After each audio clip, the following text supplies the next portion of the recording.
Hello guys, magandang buhay, Hosh Galdenes. Merhaba, merhaba, Hosh Galdenes. So guys, lalabas lang ako today at bibili ako ng Burger King. Yun yung magiging dinner ko at dito ako kakain sa park. Okay? So ayan, samahan nyo ako at mag-dinner tayo sa park for today. Guys, diba bumili tayo ng Burger King sa labas? So dito na ako kumain sa bahay natin ko. Ayan, so let's eat.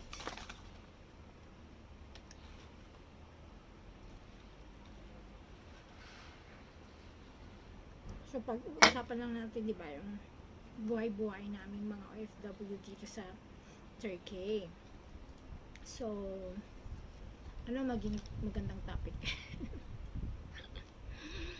Nandito ako sa balcony ng bahay namin. Actually guys, ganito yan. Yung mga OFW dito sa Turkey, kagaya din ng mga OFW sa ibang bansa na swertihan lang din. Diba? So, ang advantage kasi dito sa amin sa Turkey is hindi talaga siya kagaya sa mga hi, Biscuit, this is my cat, Biscuit. Napaka-sweet niya guys. So, nasa gitna lang talaga ang Turkey.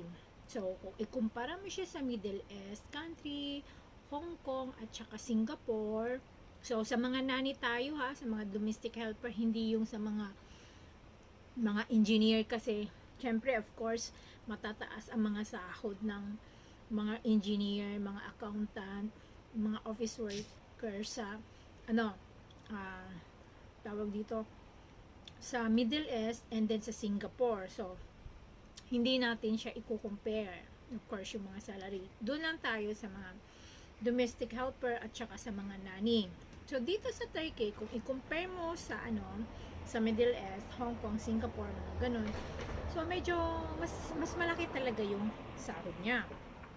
Pero kung i-compare mo naman siya sa mga Europe side, mga UK, mga London, Paris, mga ganyan. So, medyo mas sila doon. Medyo mas malaki ang sahod nila kasi kagaya ng sa Spain. So, may friend kami doon sa Spain, si Ate Juliet. Maganda talaga ang mga benefits doon sa Spain. Matagal na siya doon at saka madali siyang nakaipon. Kasi pag may mga holidays, talagang holiday nila at saka pag nag-overtime sila is binabayaran talaga. So, unlike dito sa Turkey na wala tayo masyadong ganong benefits. Okay? Pero, kung sa sahod, kasi nga sa kontrata is, ang sahod talaga namin sa kontrata is, mag-uumpisa siya sa $800.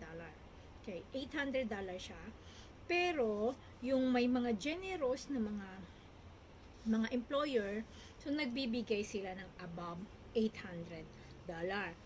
At saka, isa pa, ang maganda dito sa Turkey is, meron po kaming weekly allowance. Pag lumalabas po kami, during our holiday, nagbibigay po sila ng allowance. Kasama na doon yung transportation mo at saka yung food allowance mo.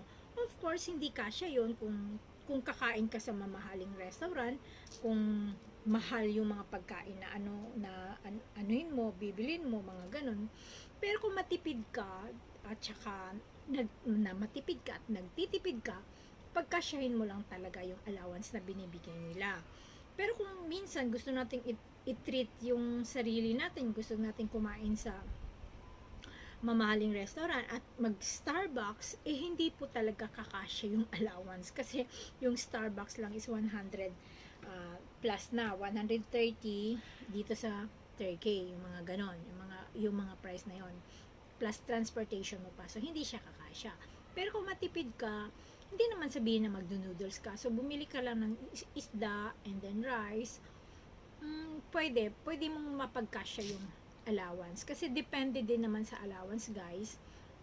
Kasi may mga amo din naman na nagbibigay ng malaking allowance. Ako kasi, maliit lang yung allowance ko. Kasi ang minimum na allowance ngayon, I think, walang nagdi-decide, so sila lang yung nagdi-decide. Wala naman tayong rules na kumbaga fina-follow talaga ng mga amos, pero karamihan kumbaga nasasabi natin majority na lang ng mga OFW is 500 tele ang kanilang allowance per week. Pero hindi ako doon sa 500 na tele. Ang allowance ko lang is 300 tele a week. So, bakit mababa sa akin? Kasi yun lang po ang binigay ng amo ko. Bakit hindi ako nagreklamo? Nahihiya din naman po ako magreklamo. Mahihiya din naman akong magsabi sa kanya na bigyan mo ako ng increase sa allowance ko. So, ganun lang yun. Kasi, meron din namang ano yun eh.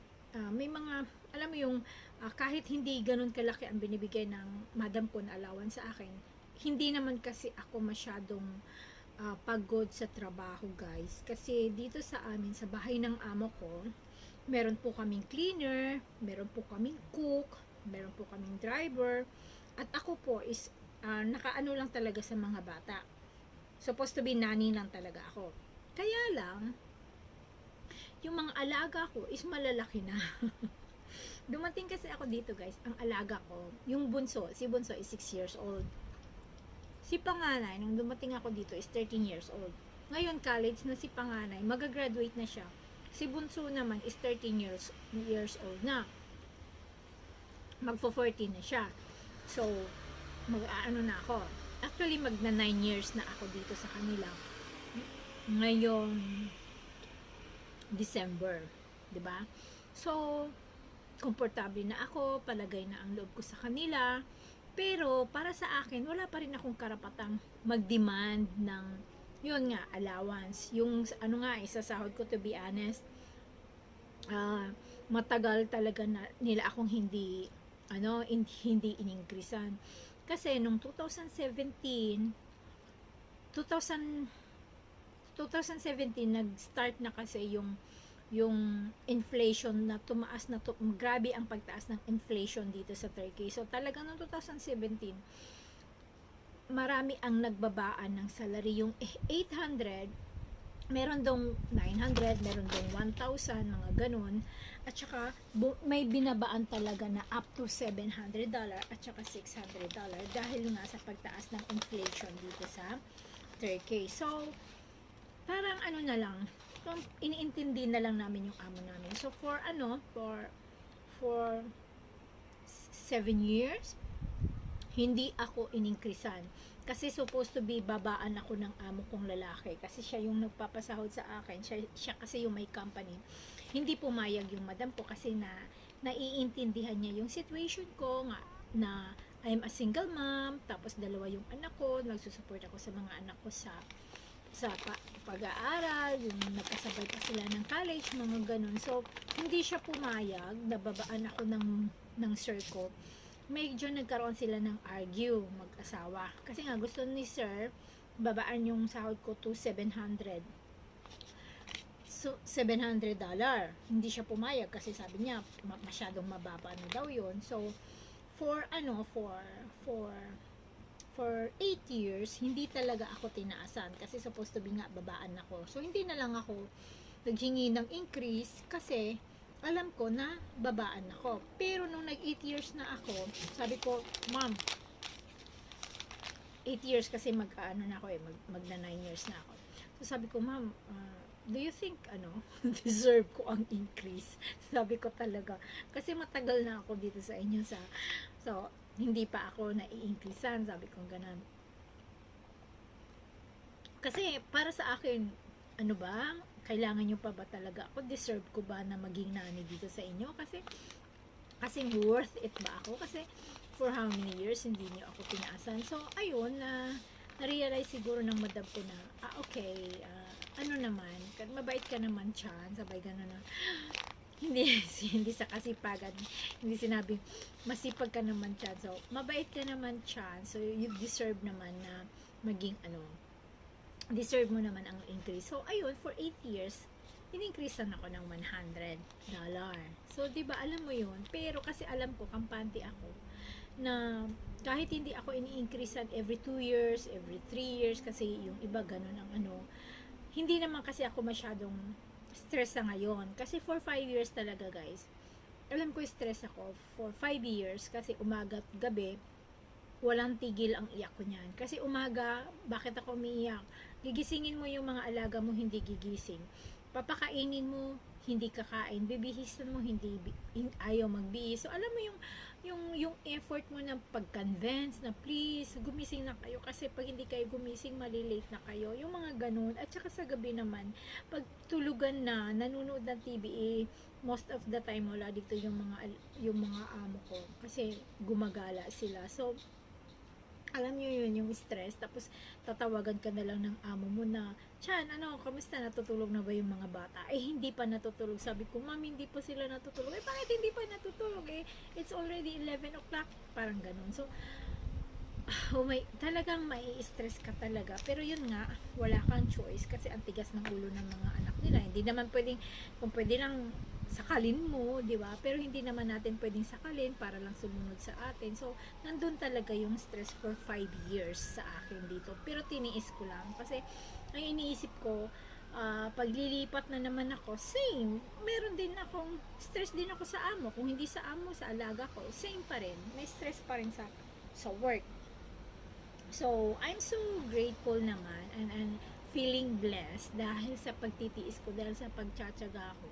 Ngayong malaki na yung mga alaga ko, ayun, okay na sila. So, pinapabayaan ko na lang sila sa umaga. Kung ayaw nilang gumising, it's okay. Kasi sila din naman nagmamadali. Pag malate sila, kung ayaw nilang kumain, it's okay. Kasi pag nagutom naman sila, kakain yan.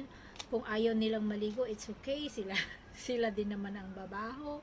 Mga dalaga at binata sila. So, ang ibig kong sabihin, for 5 years na pagtitiis ko, naanuhan yun, na-reward ako ngayon, na very na ako ngayon, yung hindi na ako masyadong stress sa kanila, kasi malalaki na sila.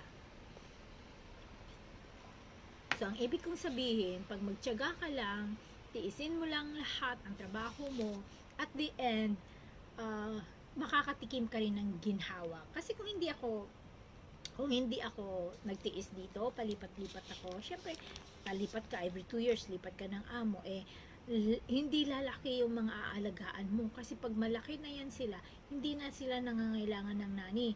So, kaya lang hindi ako binitiwan ng amo ko ngayon, kahit malalaki na sila, kasi kilala na nila ako, at may tiwala na sila sa akin, at kilala na nila ako. Pwede na nila ako mapagkatiwalaan na maiiwan sa bahay. So, yun guys, dapat sa trabaho natin, lang talaga tayo, tiisin lang talaga natin. Huwag tayong padalos-dalos sa pagdidesisyon na lilipat ng amo, kasi isipin nyo, kung lilipat kayo ng amo, nandun pa rin yung stress. Hindi mo naman sasabihin na yung ibang amo na lilipatan mo, hindi ka na makakaranas ng stress. Andun pa rin yung stress, diba? So, ganun lang yun guys. So, ang ibig kong sabihin, magtiyaga ka lang para at the end, maranasan mo rin yung ginhawa sa buhay.